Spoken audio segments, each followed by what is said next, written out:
Okay, so hi again. My name is Jessie Kanzer. I am the author of Don't Just Sit There, Do Nothing, Healing, Chilling, and Living with the Tao Te Ching.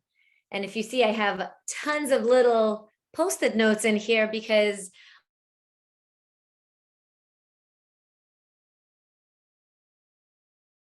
I wanted to do with you today to get us into the space of alignment, which is what my work is all about.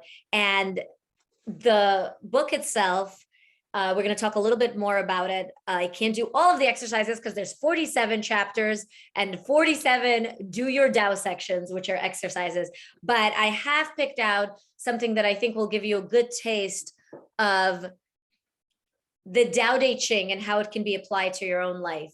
So I'll start off by saying if you have a journal or something to write in, that's great. If you don't, feel free to honestly like rip off a piece of paper, write down, grab a pencil, use anything. I often, when thoughts come into my head, I often use like the notes section on my phone to just type some things up. So if you have any thoughts during this presentation of mine, if you have any feelings that come up that you want to write down, especially during the exercises, I really urge you to do that, because I found that we think we'll remember things and life is busy and we often forget our own insights. And that's why jotting them down is so important. So if you want to take a moment to go grab something, now's a great time. And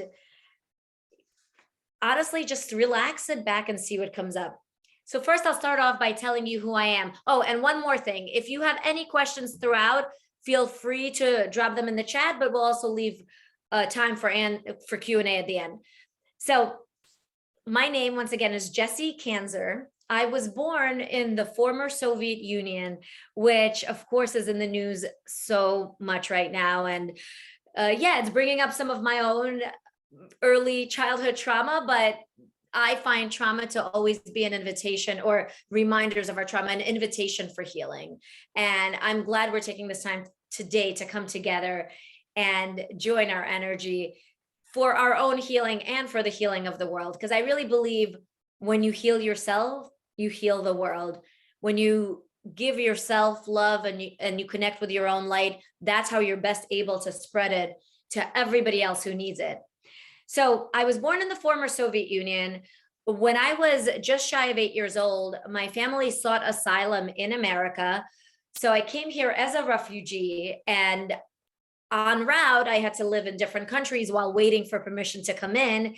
And of course, that equals a loss of identity. So my loss of identity meant that when I came here, I really just wanted to fit in. And if you remember, this was 1989. It was post-Cold War America. It was not the easiest time to come in as this Russian-speaking child. I was born in Latvia, but of course, that was all part of the Soviet bloc back then. And I changed many things about myself in order to fit in. I had a sort of loss of identity. I changed my name from Asya to Jessie. I changed how I dressed. I changed my attitude. And by the time I was a teenager, this sort of loss of self, of my original self, caught up with me. I ended up with an eating disorder that lasted well into my 20s, with depression, with anxiety. And by the time I graduated college, I was a real mess. But which is what happens to a lot of us. I was a mess on the inside. I was covering it up on the outside. I was a straight A student. I looked like I was put together, but secretly I was really struggling. And I got into a major car crash right after graduating college, which forced me to get still, which forced me to do nothing, because I had a bad concussion. I was falling asleep every half an hour. And yet I was still dealing with my disorder, my eating disorder. I was finding myself often on the bathroom floor. I was a mess. I started reaching for whatever spiritual teachings I could find.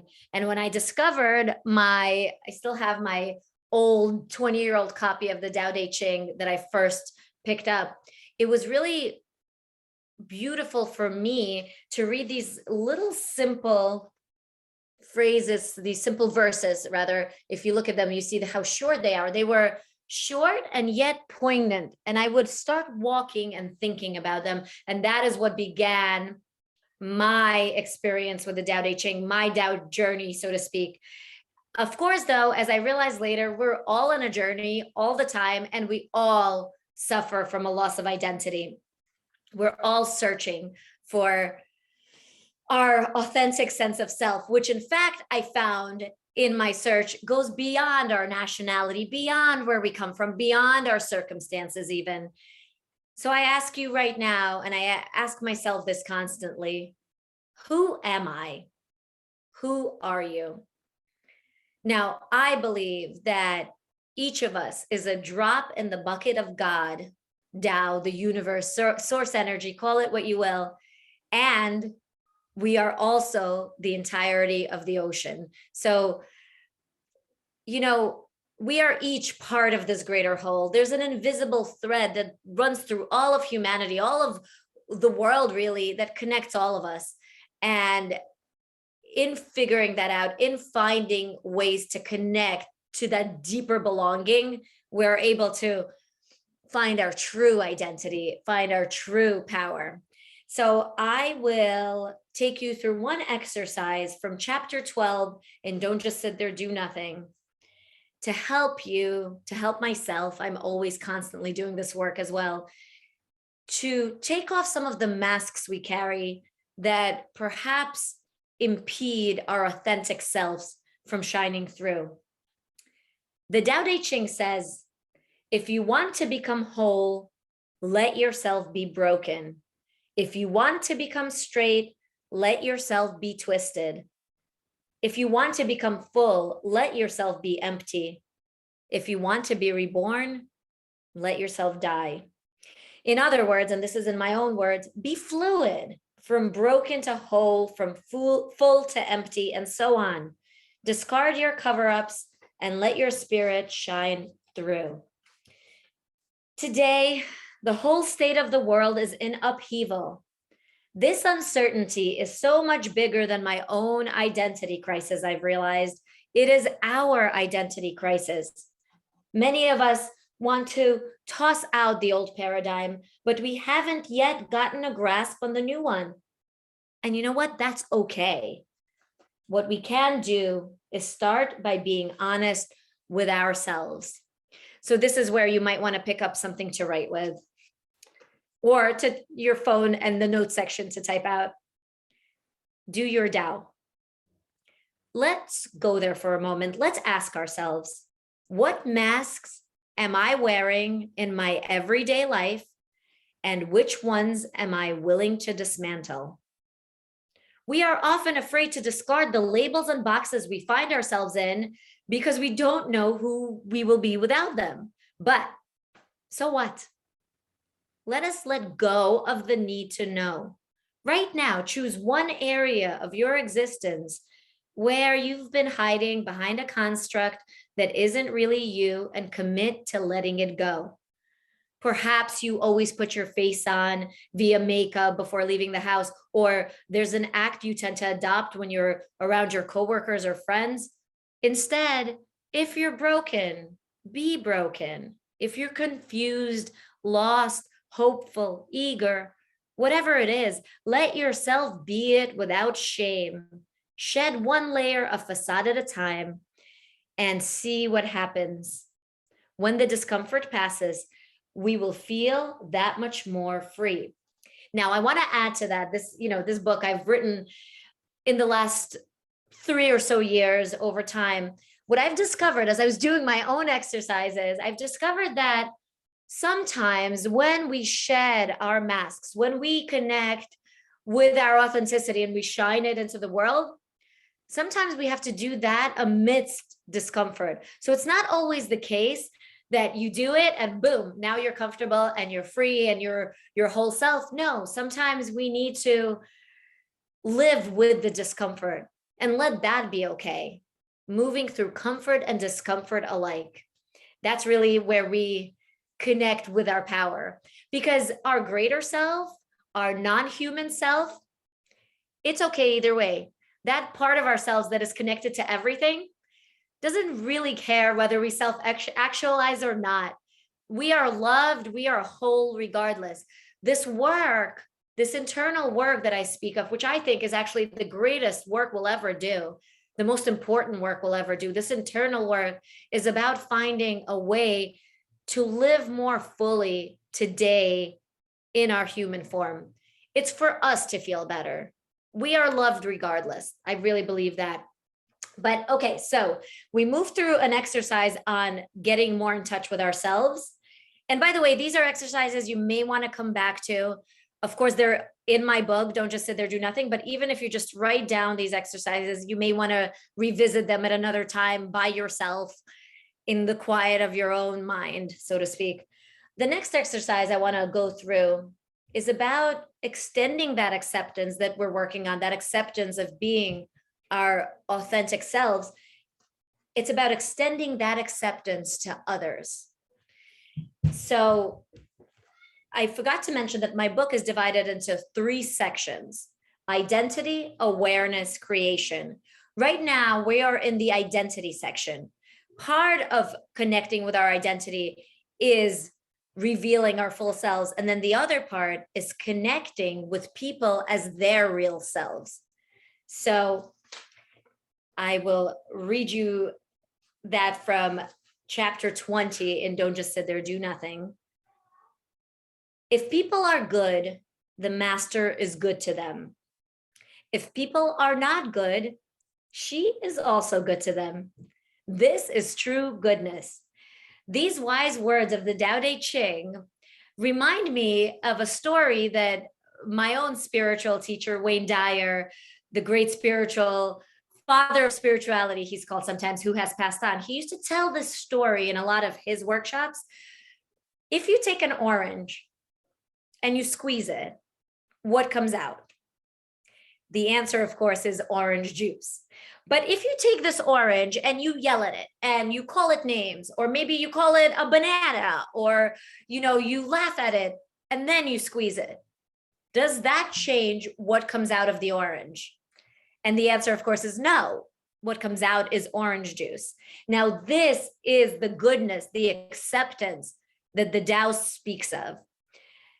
You figure out who you are. You find your goodness, and that goodness is shined upon others regardless of what they do. Now, of course, within this acceptance comes the ability of letting others go. So it's about accepting people exactly as they are, and then deciding whether you're going to keep them in your life or not. It's not about putting up with shitty behavior. It's just about not trying to change it.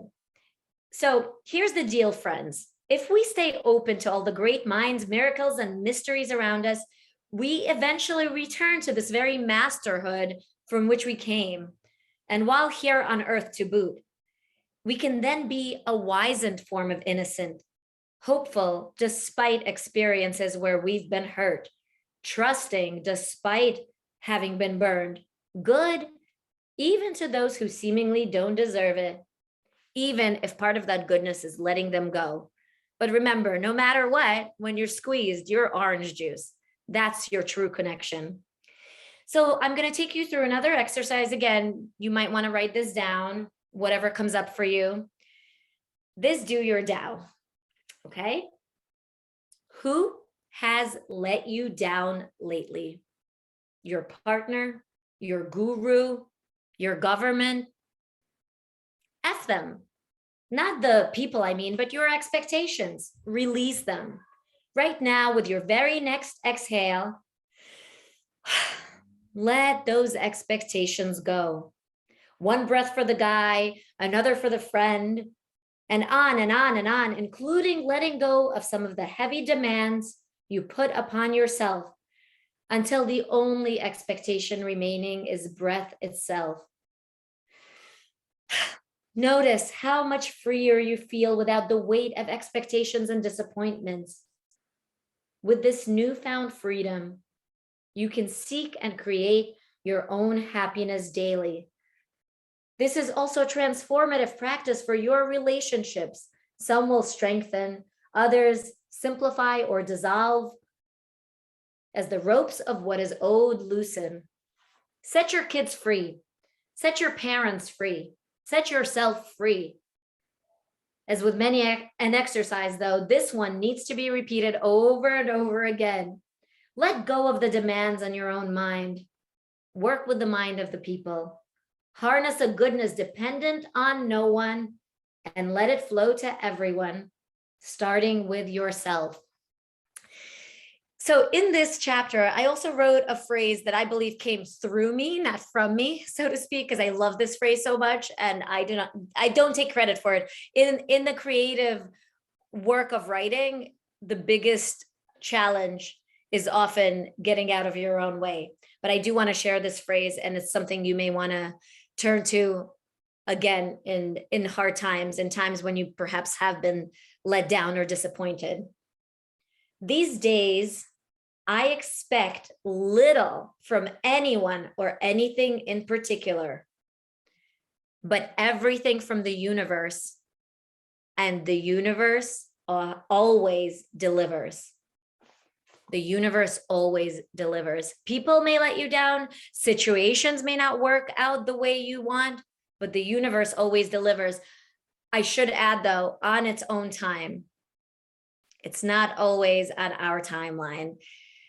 And I see somebody, Liz wrote in, accept people the way they are and decide if you want them in your life. Love that, Jessie. So simple, so effective. Yes, thank you. I love it too. And I have to remind myself of this a lot, but that's what the Tao teaches, right? You're good regardless, but that doesn't mean you're a doormat, right? So you're good. You find your goodness, you connect with your goodness, and good, whatever that means for you. You find your light, you connect with it, and you shine that light regardless of what others do. But then it's on you to either let them in, let them stay, or not. That is where your decision comes in. So these are the exercises that I wanted to do in the identity section. I'm just doing a quick time check because I want to make sure that we get to my personal favorite section of creation. So we go identity, awareness, creation. Creation being what everyone's really obsessed with these days in, the zeitgeist, manifestation. But I do feel that unless you reconnect with yourself, reconnect with the awareness of what's around you, and if you just jump into creation immediately, you're sort of bypassing, because remember, you create what you are, not what you want. So let us reconnect with the great power that we already are. So moving on to the awareness section, once we realize who we are, we also realize what everything is. And the answer for me to that question, what are we all? What is this all? It's all energy. So even scientists have proven that most of our existence is space.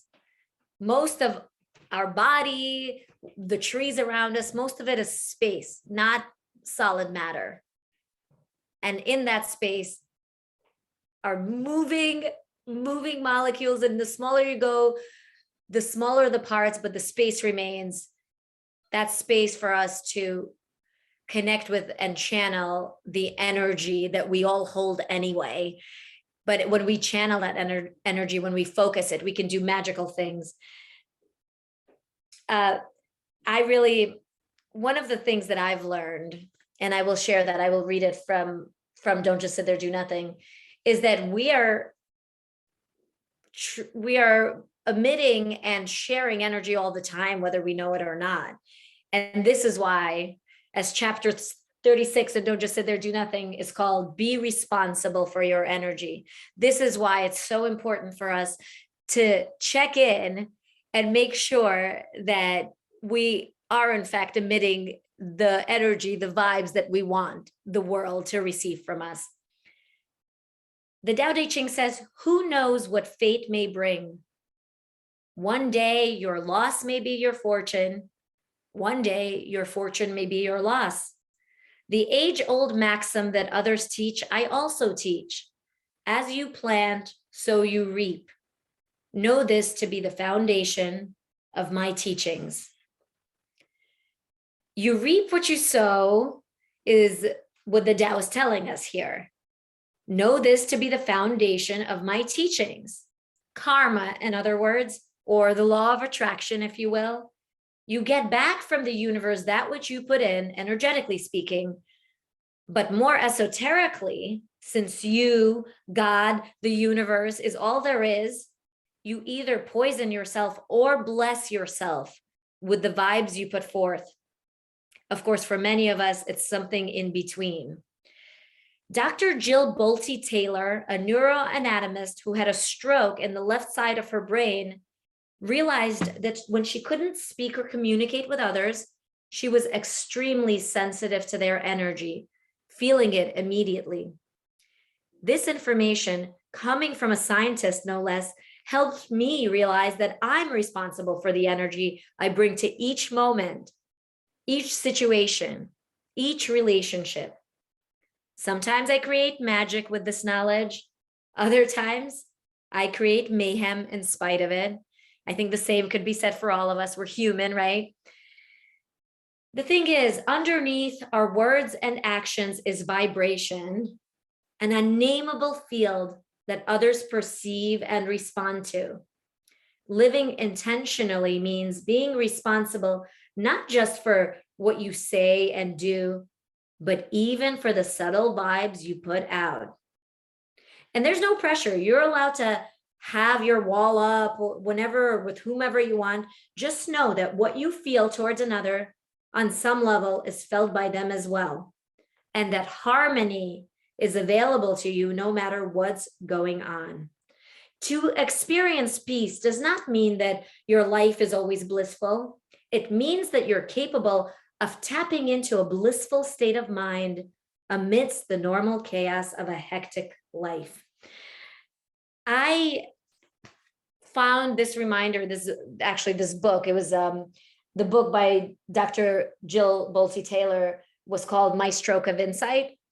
I found it so remarkable because she was a scientist, right? She was a scientist who had a stroke. And a scientist doesn't normally, dwell in all this woo-woo stuff, which is where I dwell.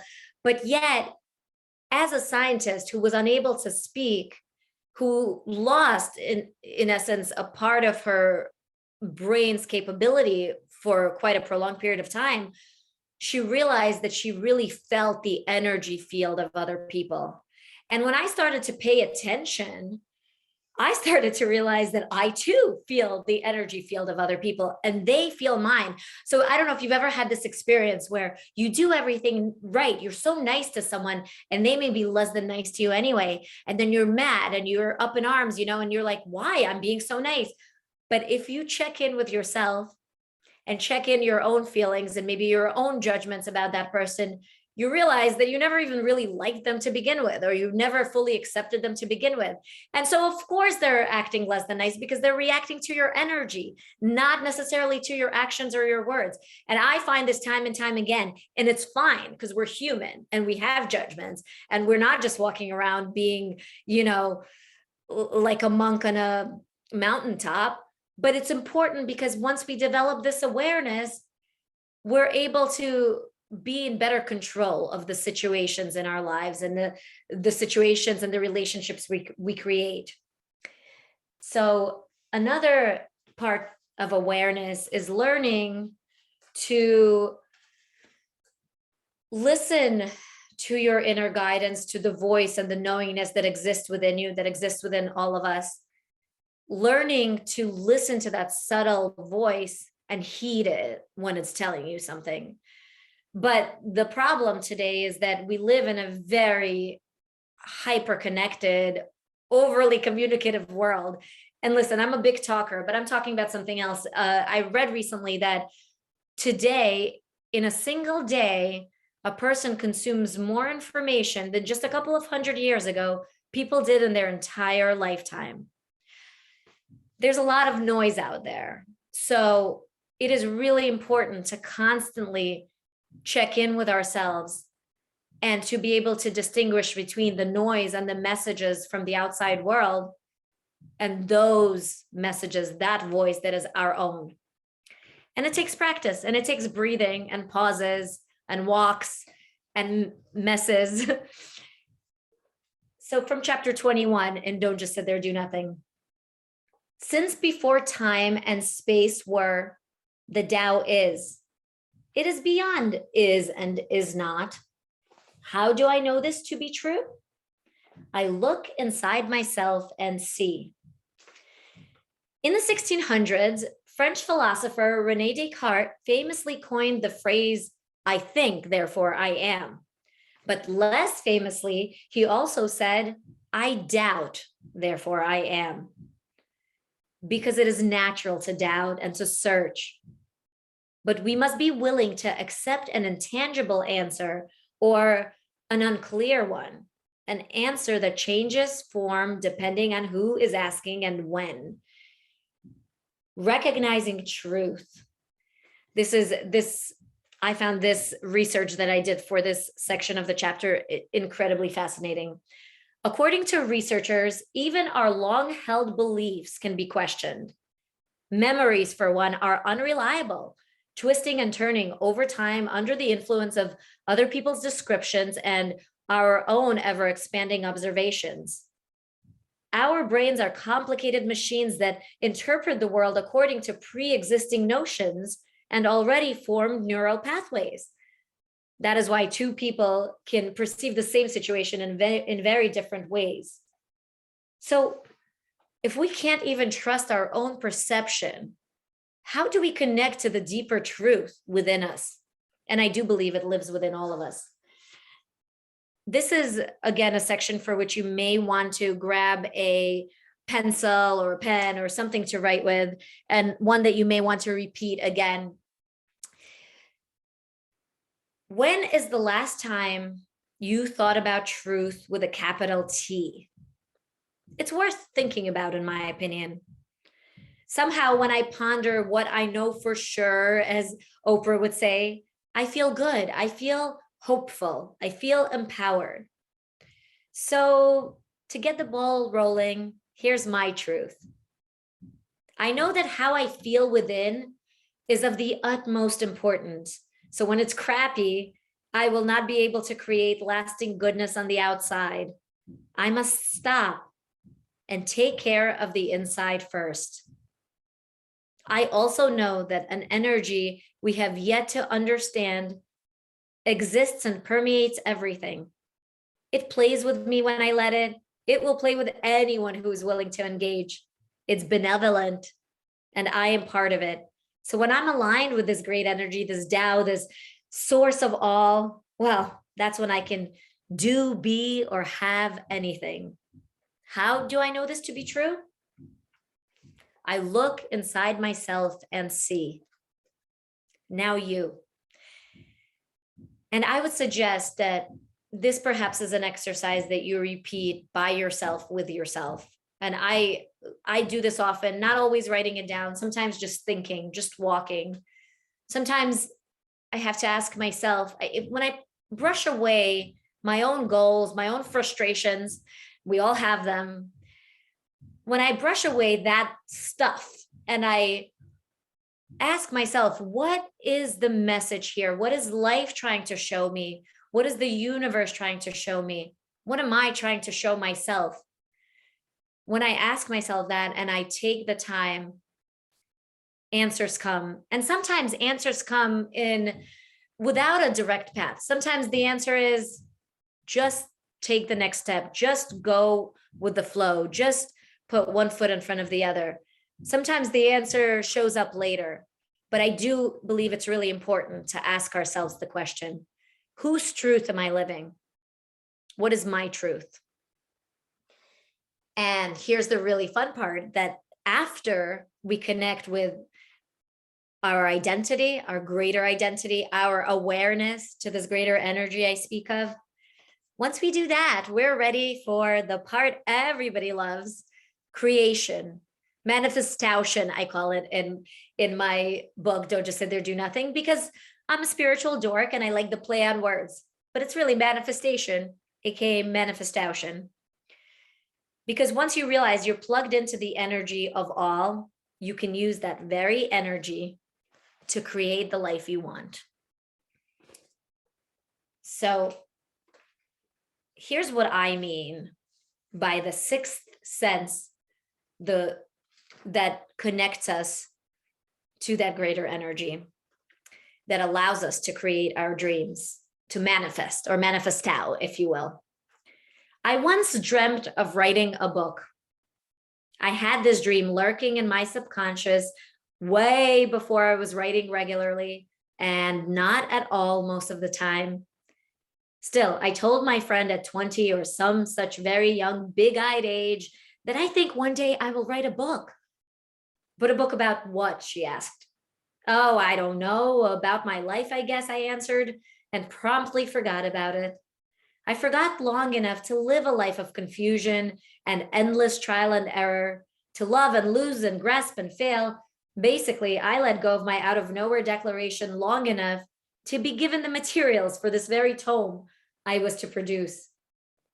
This has always been the case with me, out of nowhere declarations that feel true. I believe it's the case with all of us. The hard part is learning to heed the sixth sense, this intuition, if you will. And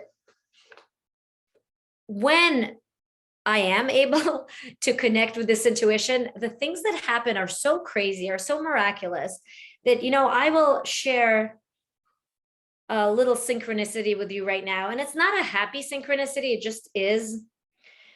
I was a struggling actress in my 20s. And I say struggling because I actually wasn't very aligned with my own goal at the time to be an actress. I didn't know what I wanted. I knew I liked to be in front of people, so I went the acting route, but I struggled. I was an actress waitress, an actress tutor, whatever it took to pay the bills. And because I was a Russian speaker born in the former Soviet Union, when there was a big feature film shooting in New York, I got a small part on it. Well, the big stars for this film were flown in from various parts of the former Soviet bloc. One of these stars was Vladimir Zelinski. I don't think I need to tell you now who Vladimir Zelinski is. I'm pretty sure that you guys know, because we've all been watching the tragic occurrences in Ukraine with Russia attacking it. But I was fascinated by Zelensky. Not immediately. I shot a movie with him. He was very professional. I went along my path. I threw in the towel on acting. Eventually, I settled down in a nice American town with my nice American husband. I had 2 kids. Zelensky, meanwhile, as you know, continued with his career and became president of Ukraine. And one day my brother texted me and said, you were in a movie with the president of Ukraine. And when I figured out what he was talking about, I was in awe. I was in awe with Vladimir Zelenski ever since. I'd been following him, and I wrote a chapter about him. The chapter is called Use It, and AKA My Zelensky. That's chapter 16, an entire chapter about this person.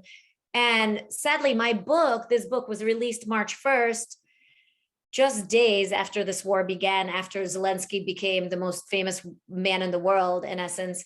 And I love that. I'm very proud of the fact that I'd been following his path and been in awe of him before he was cast into this tragic but heroic role. So this is just an example, and I have many examples that I cover in the book as well, of the synchronicities that show up in our lives when we listen to our intuition.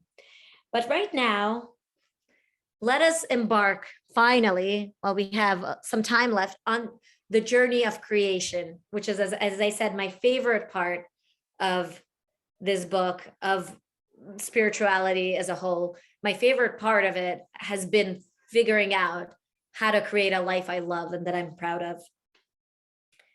So do your Tao. This one starts this process. Please get ready to write this down. This is actually very important and something you can think about and do later, but write down the exercise because it is a life-changing one. Here's the directive that is the basis of my own teacher, Laura Day's book, The Circle. She's the person who wrote the foreword for my book, and she's a great, intuitive, longtime psychic. Here is what begins our journey of creation. Sorry if you hear my kids screaming, it's after school, but we're not going to let them disturb us because this is a really important moment. Make a wish. Simple. Go ahead, do it. Well, I mean, take all the time you need to think about it, but then do it. Choose one wish and write it down. Don't worry if you don't have a clear vision. Your wish right now can simply be for more clarity, which in fact we can all use. But choose a wish, write it down in the positive. But what I mean by the positive is I'm a best-selling author. That's my wish. There it is. I'm a renowned speaker. There's my wish. It's in the positive. You phrase it as if it's already happening.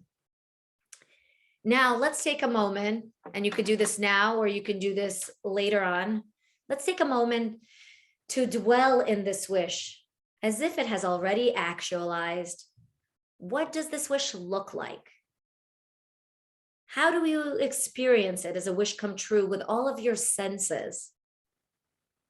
Write down what comes up for you in this practice. In doing so, you may get insights into what needs to change within yourself and in your external life to make room for this dream of yours. Because here's the thing. Our dreams don't just come into our lives on top of what already exists there. We must reconfigure bits and pieces of ourselves and our worlds so that the whole picture is more satisfying. That's when we lean on intuition to guide us in the right direction. So start keeping tabs on coincidences, or what we, the spiritual, call synchronicities, as they occur in your everyday existence. Where are they leading you? What does your gut want you to do? Do not hurry. Collect this information, the information your intuition is noticing, and your wish, your vision, your life will gain more fullness and color. Now, I want to stress the do not hurry part. This is something I know that I led you through this exercise as if you're making this wish right now, but please do take the time to think about it if perhaps you don't have one right now. I find that when we focus our energy on a single point, a single wish, it actually reshapes other parts of our lives as well. So when working with one destination, a lot of other things may have to shift in your life, and may shift beautifully or sometimes uncomfortably. But remember that your life is always full. Your life is always full exactly as it is, even if you're sad, depressed, anxious, all of the things I was at once, or sleeping till noon. I was doing that for many years, or whatever. Even if you're lonely, bored, your life is full. It's full with the situations and the circumstances exactly as they are. So to change those circumstances, we start by creating room within ourselves. By changing our perception, we change our lives. By changing our belief systems, by allowing, first and foremost, for the possibility of change to exist. After we intend our wish, after we write it down, that was step one of my manifestation process. After we intended, the next step, and again, these steps are not linear. These are steps we repeat over and over again. I've been working on my wish for years, and that's fine because I'm not in a hurry, because I know that life, the universe, what have you, works on its own time scale, not on mine. So you may be called to repeat some of these exercises out of order. That's fine. There is no one order. We like to think linearly, but that's not how energy works, of course. So still, for the sake of our time together, step number 2 is embodying your wish. So intend. Now, number 2 is embody. And I'll let you know what I mean by embody. Here's a clue. The chapter, and don't just sit there, do nothing, about embodying is called Fake It.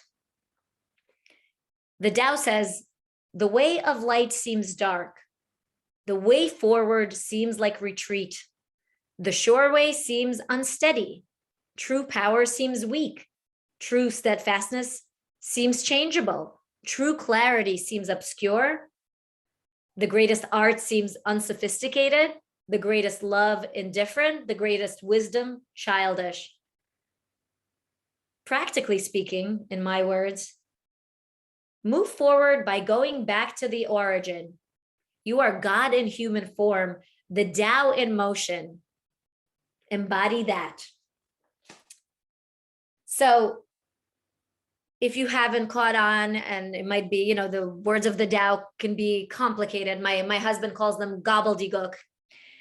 Embodying is about really taking the form of the new you before your life has changed. It's stepping into the shoes of the quote unquote actualized you, or of the you that's already gotten her wish. And I call it child's play. What I envision for you and for me is the kind of clarity that spans beyond our external lives and occurrences, beyond what's on the news and on our streaming devices, though I love binge watching shows as much as the next gal. I hope each of us searchers will come to believe a little more deeply in our potential and in our ability to create ourselves at any time. Many of us who are into the mystical side of life have glimpsed what this connection with the universe, the Tao source energy feels like. But once we start seeking it out on a regular basis, we start to become the masters of our own existence. Whenever you happen to read this, now is your chance for a new you.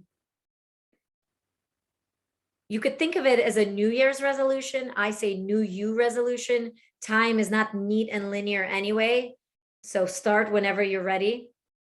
Write down or simply conjure in your mind's eye what the ideal you looks like, feels like, lives like.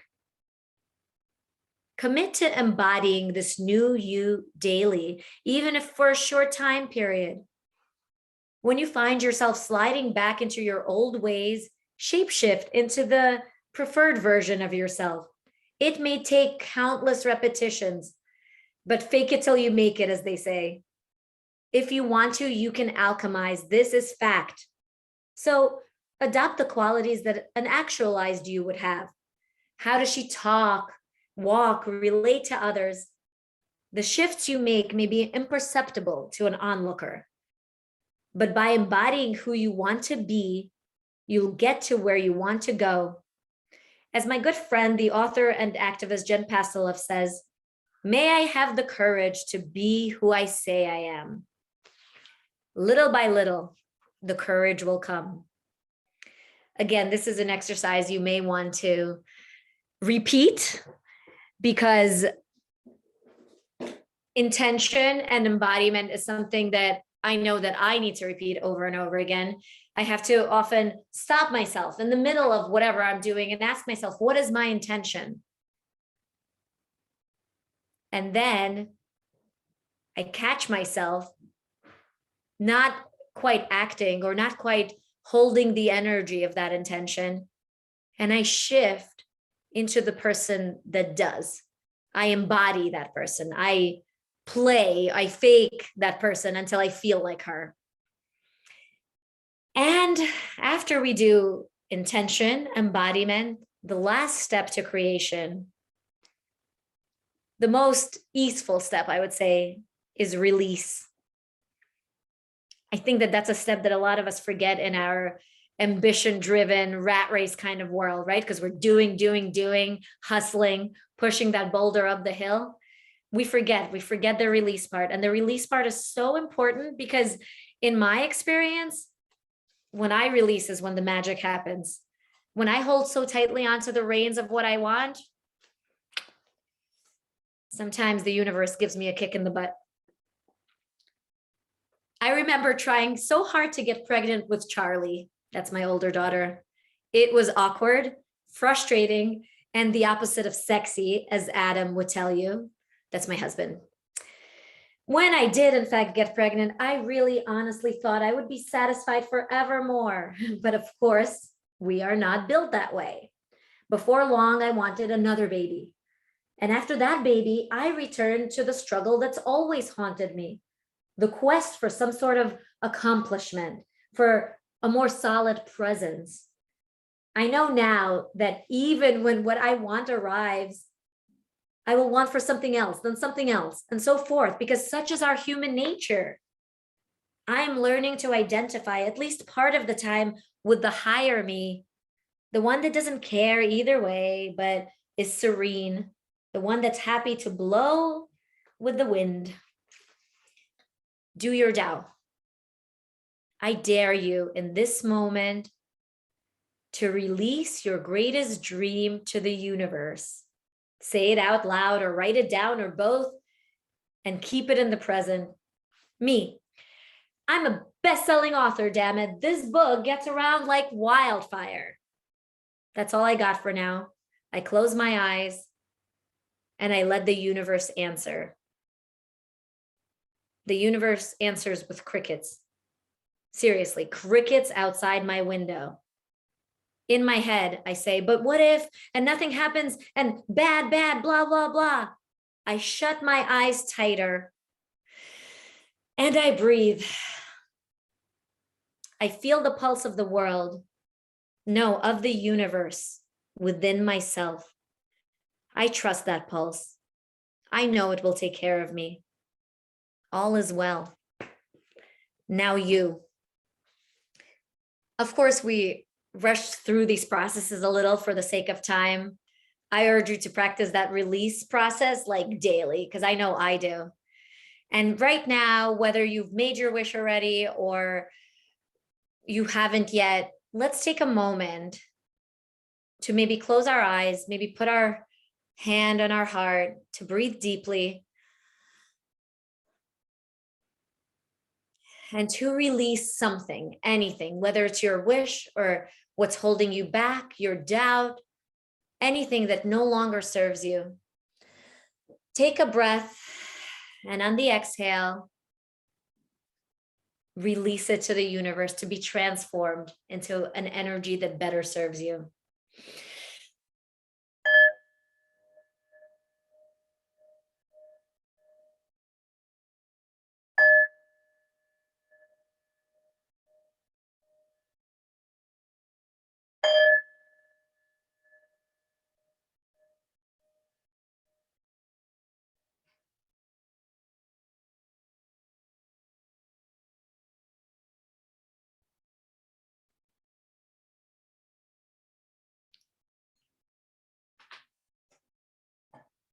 How are we all feeling? I see I have a question there. I have completed the part that I wanted to share with you. If you do feel inspired by any of the work we did today, please do check out Don't Just Sit There, Do Nothing, Healing, Chilling, and Living with the Tao Te Ching. It's a book that I really did write from my heart. I include in it my own journey, my refugee journey, my journey as a Soviet immigrant who happened to have shot a movie with Vladimir Zelinski. And I use my story as a lens to look at the teachings of the Tao and where I got it right, where I got it wrong, what I learned. As I say in the introduction to the book, the girl is me, the stories are mine, but the struggle is universal. And what I've heard from people who have been reading the book is that they see so much of themselves in it. So if you feel called to, check it out. It's available everywhere. I'll write my website on here in the chat, because then you can go there and you'll see all the places, Amazon, Barnes and Noble, indie bookshop, etc., where you can pick up the book. But now, if anyone has questions, feel free to put them in the chat. I will look at Caroline's question. Maybe too personal. Wait, first, before I read the rest of it, there's nothing too personal as far as I'm concerned. And if you will read this book, you'll see, I get so personal. I had a little moment of what Brene Brown calls a vulnerability hangover. I did a launch event for this book in my own town where, I'm an active mom, an active community member. And all these people walked away with my book. And I realized my entire town is going to know my deepest, darkest secrets and all of the struggles I've ever had. But that's okay, because that is me. That's who I am. We don't all need to be that open, but nothing's too personal for me. That I will tell you. How do you manage a relationship with someone who calls your spiritual work gobbledygook? That is such a good question. Okay, so I've been with my husband for a decade now. I definitely have seen transformation in him and in me, because what we do in relationships is grow together or not, right? So if it's working well, and mine is, I can say that, I can share that, we grow together. So he's a very sarcastic individual. That's how he deals with his own traumas and his life's pain. He's funny. So when he calls it gobbledygook, he's not being demeaning. He's being humorous, cynical, in jest. But of course, there are things that I'm really good at that he's not, and vice versa. And spirituality is my game. It's not his. However, you can't be married to me and not have spiritual conversations on a regular basis. And so we do. And over time, I know that he would admit that this happened, but I've noticed that so much over time, he has slowly opened up to the spirituality, which I infused my entire life with, because he had no choice. So, you know, the Tao tells us what you call a thing is not important, right? The Tao that can be named is not the eternal Tao. My husband is actually extremely Taoist in his demeanor and his ability to do him and not take in the opinions of the world around him. He's very Taoist naturally. He just doesn't call it by the names that I call it, but he's a good person. His heart is in the right place always. And so we connect where we connect. I tell people all the time, because I've had this question before, like, what if I'm on a spiritual path and my significant other isn't? What I found is when you focus on you, on the can do, on what you can do for you, on accepting yourself, and then as we talked about, extending that acceptance to others, and of course to your closest relationships like a significant other, when you extend full acceptance to a person, they surprise you often. And if they don't, you will eventually let them go. But often they rise to whatever expectations you have for them. And if you have no expectations, they blossom into a fuller expression of themselves. So you do you, and I do me, and I practice acceptance here, and I extend that acceptance to him exactly as he is. And since doing that, I found that he is more open and accepting to my work as well, even if he does sometimes call it gobbledygook. So if we don't have any more questions, if you do, feel free to throw them in. If not, Kyla's gonna share a way for you to enter a giveaway, because I have free copies of Don't Just Sit There, Do Nothing, and we will pick a winner. Thank you, Kyla. Oh my God, I've been calling Kyla. It's actually Kayla, because my friends, my kids have a friend named Kyla. But anyway, so Kayla, thank you. These are the details on how to win a free copy of my book. So you follow me on Instagram. She's included the handle, and you comment with an emoji on Fine Center's post about this class on Instagram. So, you know, you could take maybe a snapshot, a copy the details there. And, oh, you follow me already. Thank you. But then do the second step of leaving an emoji on Fine Center's post. And that is how you enter to win a free copy, a free signed copy, I should say, of Don't Just Sit There, Do Nothing. Thank you so much for joining me. If you watch this later, thank you for watching this later. If you have any questions, you can go to my website and contact me through there as well. Or I'm on Instagram pretty much daily, almost daily, because I take a tech-free day on Sundays usually. But I'm available, I'm around, and I love this work. I believe that internal work is the most important work that we can do, because when we rise to our greatest self, that's how we best affect change in the world. Thank you for joining me.